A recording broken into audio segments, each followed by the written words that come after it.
ದೊಡ್ಡತನದಲ್ಲಿ ನೀವೇ ದೊಡ್ಡವರು, ದೊಡ್ಡ ಮನೆ ದೊರೆ. ದಾನ ಧರ್ಮ ಮಾಡಿ ತುಂಬು ಪ್ರೀತಿ ನೀಡಿ ನಮ್ಮ ಬಿಟ್ಟು ಹೋದಿರೇ.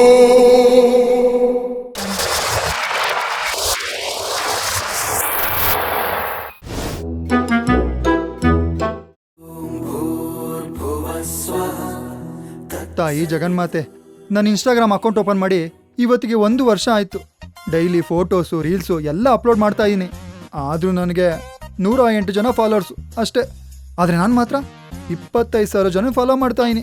ಅದೇ ಮೇಲ್ಗಡೆ ಮನೆ ಅನಿತಾ, ಆರ್ ನಗರ್ ಪವಿತ್ರ ಇನ್ಸ್ಟಾಗ್ರಾಮ್ ಅಕೌಂಟ್ ಓಪನ್ ಮಾಡಿ ಬರೀ 2 ತಿಂಗಳಾಯಿತು. 500K ಫಾಲೋವರ್ಸು, ಮಿಲಿಯನ್ ಗಟ್ಟಲೆ ವ್ಯೂಸು. ಆದರೆ ನನಗೆ ಮಾತ್ರ ನೋ ವ್ಯೂಸು, ನೋ ಫಾಲೋವರ್ಸು. ಮುಂದಿನ ಜನ್ಮ ಅಂತ ಹೊಂದಿದ್ರೆ ನನ್ನನ್ನು ಹೆಣ್ಣಾಗಿ ಗುಡ್ಸ್ಬಿಡಮ್ಮ ತಾಯಿ. ಈ ಗಂಡು ಜನ್ಮ ನನಗೆ ಬೇಸತ್ತೋಗಿದೆ. ಪ್ಲೀಸ್ ತಾಯಿ, ಇದು ನನ್ನ ರಿಕ್ವೆಸ್ಟ್ ಅನ್ಕೋ. ಪ್ಲೀಸ್ ತಾಯಿ, ಪ್ಲೀಸ್ ದೇವ್ರೆ, ನನ್ನ ರಿಕ್ವೆಸ್ಟ್ನ ಅಕ್ಸೆಪ್ಟ್ ಮಾಡ್ಕೋ ದೇವ್ರೆ, ಪ್ಲೀಸ್.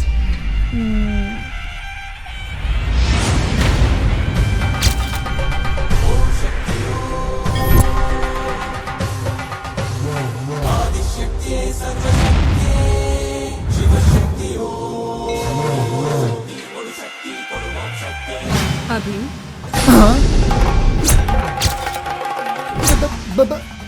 ಏನ್ ತಾಯಿ ಸಡನ್ ಆಗಿ ಬಂದ್ಬಿಟ್ಟೆ? ಮಾತೇ ಬರ್ತಿಲ್ಲ ನನಗೆ. ಅಯ್ಯಯ್ಯೋ, ಏನಾದರೂ ನೈವೇದ್ಯ ತಂದ್ಕೊಳ್ಳೋಣ ಅಂದರೆ ಮನೇಲಿ ಬೇರೆ ಯಾರು ಇಲ್ವಲ್ಲಮ್ಮ. ನಮ್ಮಪ್ಪ ನಿನ್ನ ನೋಡೋಕ್ಕೆ ಅಂತಾನೆ ದೇವಸ್ಥಾನಕ್ಕೆ ಹೋಗೋರೆ. ನೀನು ನೋಡ್ರೆ ಇಲ್ಲೇ ಬಂದು ಕೂತಿದ್ಯಾ. ಈ ನಮ್ಮಮ್ಮ ಫ್ರೆಂಡ್ಸ್ ಜೊತೆ ಕಿಟ್ಟಿ ಪಾರ್ಟಿ ಮಾಡಕ್ಕೆ ಹೋಗೋರೆ. ಈ ನನ್ನ ತಮ್ಮ ಬೀದಿ ಸುತ್ತಾಗೋಗೋನೆ. ಇನ್ನು ನಮ್ಮ ಅಜ್ಜಿನೋ ಕಂಡರ ವಿಷಯ ಮಾತಾಡೋದಕ್ಕೆ ಪಕ್ಕದ ಮನೆಗೆ ಹೋಗೋರೆ. ಇರು ತಾಯಿ, ನಾನೇನಾದರೂ ನಿಮಗೆ ನೈವೇದ್ಯ ಮಾಡ್ಕೊಂಬರ್ತೀನಿ, ಸರಿನಾ? ನೋಡ್ತಾ ನೀನು ಹೆಂಗೆ ಇಂಪ್ರೆಸ್ ಮಾಡ್ತೀನಿ ಅಂತ.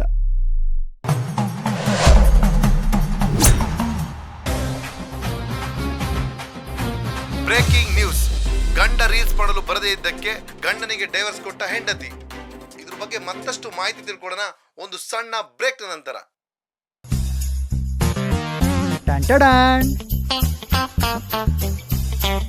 ಅಮ್ಮ, ನನಗೆ ಅಡುಗೆ ಅಂತೂ ಮಾಡಕ್ಕೆ ಬರಲ್ಲ. ಈ ಪಾಪ್ಕಾರ್ನ್ನೇ ನೈವೇದ್ಯ ಅನ್ಕೊಂಡು ಸ್ವೀಕರಿಸು ತಾಯಿ. ಭಕ್ತಿಯಿಂದ ನೀನ್ ವಿಷ ಕೊಟ್ರು ನಾನು ಸ್ವೀಕರಿಸ್ತೀನಿ. ಥ್ಯಾಂಕ್ಸ್ ಅಮ್ಮ. ಇಲ್ಲಿ ಬೇಡ, ಇಲ್ಲಿ ಕೂತ್ಕೋ. ಅಯ್ಯಯ್ಯೋ, ನಿನ್ ಪಕ್ಕದಲ್ಲ ತಾಯಿ. ಬೇಡ ತಾಯಿ, ನಾ ಇಲ್ಲೇ ಕೂರ್ತೀನಿ. ಇಂಥ ಡೌಗಳನ್ನ ನಾನೆಷ್ಟು ನೋಡಿಲ್ಲ. ಇಲ್ಲೇ ಬಂದು ಕೂತ್ಕೋ. ಸರಿನಮ್ಮ, ಅಲ್ಲೇ ಕೂರ್ತೀನಿ. ದೇವ್ರ ಜೊತೆ ಕೂತ್ಕೊಳ್ಳೋಕ್ಕೆ ಚಾನ್ಸ್ ಸಿಕ್ತು. Breaking news. ಕೆಟ್ಟ ಕಮೆಂಟ್ಗಳಿಗೆ ಮನನೊಂದ ಯುವತಿ ಆತ್ಮಹತ್ಯೆಗೆ ಶರಣಾಗಿದ್ದಾಳೆ. ಇದ್ರ ಬಗ್ಗೆ ಮತ್ತಷ್ಟು ಮಾಹಿತಿ ತಿಳ್ಕೊಳ್ಳೋಣ ನಮ್ಮ ರಿಪೋರ್ಟರ್ ಅರವಿಂದ್ ಅವರಿಂದ. ಅರವಿಂದ್ ಅವರೇ, ಆ ಹುಡುಗಿಗೆ ಯಾರು ನೋಡಮ್ಮ, ಎಷ್ಟು ಕೆಟ್ಟ ಕಮೆಂಟ್ ಆಗ್ತಾರೆ. ಇನ್ನು ಎಷ್ಟು ಜನ ಸಾಯ್ತಾರೋ ಏನೋ. ಅಮ್ಮ, ನೀನ್ ದರ್ಶನ ಕೊಟ್ಟೆ ಅಂತ ಎಲ್ರಿಗೂ ಹೇಳ್ಬೇಕು. ಆದ್ರೆ ಯಾರು ನಂಬಲ್ವಲ್ಲಮ್ಮ. ಜಗತ್ತೇ ಹಾಗೆ. ಯಾವ್ದನ್ನ ನಂಬೇಕೋ ಅದನ್ನ ನಂಬಲ್ಲ, ಯಾವ್ದನ್ನ ನಂಬಾರ್ದೋ ಅದನ್ನ ತುಂಬಾ ಬೇಗ ನಂಬ್ತಾರೆ. ಅಷ್ಟಕ್ಕೂ ನಾನ್ ನಿನಗ್ ದರ್ಶನ ಕೊಟ್ಟಿರೋ ವಿಷಯನ ಎಲ್ರಿಗೂ ಯಾಕೆ ಹೇಳ್ಬೇಕು? ಯಾಕಮ್ಮ ಇಂಥ ಅದ್ಭುತವಾದ ವಿಷಯನ ಎಲ್ರಿಗೂ ಹೇಳ್ಕೊಬೇಕು ಅಂತ ನನಗನ್ಸಲ್ವಾ? ಯಾರಿಗೋ ಅವಳಿ ಜವಳಿ ಮಕ್ಕಳಾಗಿದ್ದಕ್ಕೆ ಇಡೀ ರಾಜ್ಯವೇ ಖುಷಿ ಪಡೋ ಸುದ್ದಿ ಅಂತಾರೆ. ಯಾವ್ದೋ ಹುಡುಗಿ ಮಾಲ್ಡೀವ್ಸ್ಗೋದ್ರೆ ಬೆಳಗ್ಗೆಯಿಂದ ರಾತ್ರಿವರೆಗೂ ಟಿವಿಲಿ ತೋರಿಸಿ ಅವಳು ಇನ್ಸ್ಟಾಗ್ರಾಮಲ್ಲಿ ಫೇಸ್ಬುಕ್ಕಲ್ಲಿ ಮಿಲಿಯನ್ ಗಟ್ಟಲೆ ವ್ಯೂಸ್ ಆಗೋಯ್ತು. ಯಾವುದೋ ಇಷ್ಟು ಪೆಂಡ್ರೆ ವಿಷಯನ ಸಿನಿಮಾಗಿಂತ ಜಾಸ್ತಿ ಪಬ್ಲಿಸಿಟಿ ಮಾಡಿದ್ರು. ಯಾವುದೋ ಚಿಕ್ಕ ಹುಡುಗಿ ಅಣ್ಣ ಅನ್ಕೊಂಡೆ ಮದುವೆ ಆದ್ಲು, ಅದು ಡೈವರ್ಸ್ ಆಗೋಯ್ತು. ಅದನ್ನ ಟಿವಿಲಿ ತೋರಿಸಿ ಅವಳು ಇನ್ಸ್ಟಾಗ್ರಾಮಲ್ಲಿ ಇವತ್ತು ಮಿಲಿಯನ್ ಗಟ್ಟಲೆ ವ್ಯೂಸ್. ಇವನ್ನೆಲ್ಲ ಜನ ಫಾಲೋ ಮಾಡ್ತಾ ಇರೋ ಅಂದಮೇಲೆ ನೀನು ನಂಗೆ ದರ್ಶನ ಕೊಟ್ಟಿರೋ ವಿಷಯನ ಟಿವಿ ಅವ್ರಿಗೆ ಹೇಳ್ತೀನಿ, ಅವ್ರು ನನ್ನ ಕರೆದು ಇಂಟರ್ವ್ಯೂ ಮಾಡ್ತಾರೆ, ನಾನು ಫೇಮಸ್ ಆಗ್ತೀನಿ, ನನಗೂ ಜಾಸ್ತಿ ಜನ ಫಾಲೋವರ್ಸ್ ಆಗ್ತಾರೆ, ನನಗೂ ಮಿಲಿಯನ್ ಗಟ್ಟಲೆ ವ್ಯೂಸ್ ಆಗುತ್ತೆ, ನಾನು ಸೆಲೆಬ್ರಿಟಿ ಆಗ್ತೀನಿ. ಆದ್ರೂ ನಂಗೆ ಒಂದೇ ಒಂದು ಬೇಜಾರಮ್ಮ, ಯಾಕೆ ಬರೀ ಗೌಡ್ರೆ ಟ್ರೋಲ್ ಆಗ್ತಾ ಇದ್ದಾರೆ ಅಂತ. ಆಗ್ಲಿ ಬಿಡು, ಟ್ರೋಲ್ ಆಗೋರ್ನ ತಾನೆ ನೀವೆಲ್ಲ ಫೇಮಸ್ ಮಾಡ್ತಿರೋದು.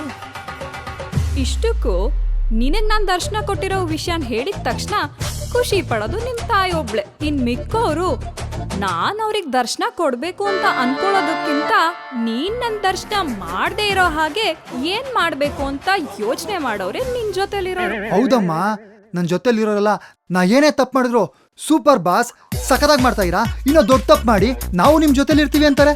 ಒಬ್ಬ ನನ್ನ ಮಗನು ಬೇಡಣ ನೀನ್ ಮಾಡ್ತಿರೋ ಸರಿಲ್ಲ ಅಂತ ನನ್ನ ಜೊತೆಲಿರೋ ನನ್ನ ಮಗನು ಹೇಳಲ್ಲಮ್ಮ. ಯಾಕೆ ಹೇಳಲ್ಲ ಹೇಳು? ಅದು ತಪ್ಪು ಸರಿ ಇಲ್ಲ ಅಂತ ಹೇಳೋದು ನಿನಗಿಷ್ಟ ಆಗಲ್ಲ. ನಿನಗಿಷ್ಟ ಆಗ್ಲಿಲ್ಲ ಅಂತಂದ್ರೆ ಅವ್ರು ನಿನ್ ಜೊತೆಲಿ ಇರೋದಕ್ಕಾಗಲ್ಲ. ಅವ್ರು ನಿನ್ ಜೊತೆಲಿ ಇರ್ಬೇಕು ಅಂದ್ರೆ ನಿನ್ನ ತಪ್ಪನ್ನ ಸರಿ ಅಂತ ಹೇಳ್ಬೇಕು. ತಪ್ಪು ನಿನ್ನಲ್ಲೇ ಇದೆ, ಅದನ್ನ ನೀನೇ ಸರಿ ಮಾಡ್ಕೋಬೇಕು. ಗೊತ್ತಾಯ್ತಮ್ಮ, ನನ್ನ ತಪ್ಪು ನನಗೆ ಗೊತ್ತಾಯ್ತು. ಇನ್ಮೇಲೆ ತಪ್ಪನ ಮಾಡದೇ ಇರೋ ರೀತಿ ನೋಡ್ಕೊಂತೀನಿ. ಅಮ್ಮ, ಮೊನ್ನೆ ಏನಾಯ್ತು ಗೊತ್ತಾ? ನಮ್ಮ ಮನೆಗೆ ಸೆಲೆಬ್ರಿಟಿನ ಕರೆಸಿದ್ದೆ. ಆ ಸೆಲೆಬ್ರಿಟಿಯ ನೋಡಕ್ಕೆ ಜನ ಮುಗಿ ಬೀಳ್ತಾರೆ ಅಂತ ಪೊಲೀಸ್ ಪ್ರೊಟೆಕ್ಷನ್ ತಗೊಂಡು ನಮ್ಮನೆಯಿಂದ ರೋಡ್ ಎಂಡ್ವರೆಗೂ ಬ್ಯಾರಿಗೇಡ್ಸ್ ಹಾಕ್ಸಿದ್ದೆ. ಅದಕ್ಕೆ ನಮ್ಮ ಜನ ಓಡಾಡಕ್ ತೊಂದರೆ ಆಗುತ್ತೆ ಅಂತ ಕಿರ್ಚಾಡಿ ಕೂಗಾಡಿ ರಂಪಾಟ ಮಾಡಿ ಬ್ಯಾರಿಗೇಡ್ಸ್ ತೆಗ್ಸ್ಬಿಟ್ರಮ್ಮ. ನಮ್ಮ ಮನೆ ಪಕ್ಕ ಪ್ರಕಾಶ ಇಲ್ವಾ, ಅವನ ಮಗಳನ್ನೇ ದೊಡ್ಡಾಳಾದ್ಲು. ಅವ್ನ್ ಫಂಕ್ಷನ್ ಮಾಡೋದಕ್ಕೆ ರೋಡ್ನೇ ಬ್ಲಾಕ್ ಮಾಡಿಸಿದ್ದ. ಜನ ಅವ್ರ ಮನೆಗೆ ಹೋಗೋದಕ್ಕೆ ಮೂರ್ ರೋಡ್ ಸುತ್ಕೊಂಡೋದ್ರು. ಇದೆಲ್ಲ ನಮ್ಮ ಜನಗಳಿಗೆ ಕಾಣಲ್ವೇನಮ್ಮ? ನನಗೊಂದು ಅರ್ಥ ಆಗ್ತಾ ಇಲ್ಲ. ಈ ಜನಗಳಿಗೆ ನಾನಿಷ್ಟ ಆಗ್ಲಿಲ್ವಾ, ಅಥವಾ ಬ್ಯಾರಿಗೇಡ್ಸ್ ಹಾಕ್ಸಿದ್ನಲ್ಲ ಅದಿಷ್ಟ ಆಗ್ಲಿಲ್ವಾ, ಅಥವಾ ನಮ್ಮ ಮನೆಗೆ ಸೆಲೆಬ್ರಿಟಿನ ಕರ್ಕೊಂಬಂದಿದ್ನಲ್ಲ ಅವರೇ ಇಷ್ಟ ಆಗ್ಲಿಲ್ವಾ? ಇದನ್ನೇನಾದ್ರೂ ನಾನು ಜನಗಳನ್ನ ಕೇಳಿದ್ರೆ ನನ್ನ ಬಗ್ಗೆ ಕೆಟ್ಟ ಕಮೆಂಟ್ ಹಾಕಕ್ಕೆ ಶುರು ಮಾಡ್ತಾರಮ್ಮ. ಈಗ ನಿನ್ ಹತ್ರ 5 ಆಪಲ್ ಇದೆ ಅಂತ ಅನ್ಕೋ. ಆ 5 ಆಪಲ್ ಅಲ್ಲಿ ಒಂದು ಕೊಳ್ತೋಗಿರತ್ತೆ. ಆ ಕೊಳ್ತೋಗಿರೋ ಆಪಲ್ಗೆ ನೀನ್ ಕೊಳ್ತೋಗಿದ್ಯಾ, ನೀನ್ ಹಾಗಿದ್ಯಾ ಹೀಗಿದ್ಯಾ ಅಂತ ಆ ಕೊಳ್ತೋಗಿರೋ ಆಪಲ್ಗೆ ನೀನ್ ಬೈತಾ ಕೂರ್ತೀಯೋ, ಅಥವಾ ಆ ಕೊಳ್ತೋಗಿರೋ ಆಪಲ್ನ ಬಿಸಾಕ್ತಿಯೋ? ಖಂಡಿತಮ್ಮ, ಆ ಕೊಳ್ತೋಗಿರೋ ಆಪಲ್ನ ತೆಗೆದು ಬಿಸಾಕ್ತೀನಿ. ಇಲ್ಲ ಅಂದ್ರೆ ಉಳಿದಿರೋ 4 ಆಪಲ್ಲು ಇದ್ರ ಜೊತೆ ಸೇರಿ ಅದು ಕೊಳ್ತೋಗುತ್ತೆ. ಈಗ ನಿನಗೆ ಅರ್ಥ ಆಯ್ತಾ ಈ ಕೆಟ್ಟ ಕಮೆಂಟ್ಗಳಿಗೆ ಏನ್ ಮಾಡ್ಬೇಕು ಅಂತ? ಹೌದು ತಾಯಿ, ನನ್ಗೀಗ ಅರ್ಥ ಆಯ್ತು. ಕೆಟ್ಟ ಕಮೆಂಟ್ಗಳು ಕೊಳ್ತೋಗಿರೋ ಆಪಲ್ ಅಂತ ಅದನ್ನ ತೆಗೆದು ನಾವು ಬಿಸಾಕ್ತಾ ಇದ್ರೆ ನಾವು ಹಾಳಾಗೋಗ್ತೀವಿ. ಕೆಟ್ಟ ಕಮೆಂಟ್ ಮಾಡೋರಿಗೆ ಕೆಲ್ಸ ಇರಲ್ಲ. ಕೆಲ್ಸ ಇರೋರು ಕೆಟ್ಟ ಕಮೆಂಟ್ಗಳನ್ನ ಮಾಡ್ತಾ ಕೂರಲ್ಲ. ಈಗ ನೋಡು, ನಾನಿಲ್ಲಿ ಕೂತಿರೋದಿಕ್ಕೂ ಕೆಟ್ಟ ಕಮೆಂಟ್ಗಳನ್ನ ಮಾಡ್ತಾರೆ. ಅದನ್ನ ಬಿಡು. ಆ ಸೆಲೆಬ್ರಿಟಿ ಬಂದ್ ಹೋಗಿದ್ದ ದಿನ ಒಂದು ಘಟನೆ ನಡೀತು. ಅದು ನಿನ್ನ ಸಾವು. ನಾನು ಸತ್ತೋಗಿದ್ದೀನ? ಏನ್ ಹೇಳ್ತಿದ್ಯಮ್ಮ? ನೀನ್ ಹೇಗ್ ಸತ್ತೆ, ಯಾಕೆ ಸತ್ತೆ ಅಂತ ಗೊತ್ತಾಗ್ಬೇಕು ಅಂದ್ರೆ ಅವ್ರಿಗೆ ಕಮೆಂಟ್ ಮಾಡಕ್ ಹೇಳು. ನಾನು ಹೇಗ್ ಸತ್ತೆ ಅಂತ ನೀವೇ ಕಮೆಂಟ್ ಮಾಡಿ. ನಾನು ಹೇಗ್ ಸತ್ತೆ ಅಂತ ನಾನು ತಿಳ್ಕೊಬೇಕು ಪ್ಲೀಸ್.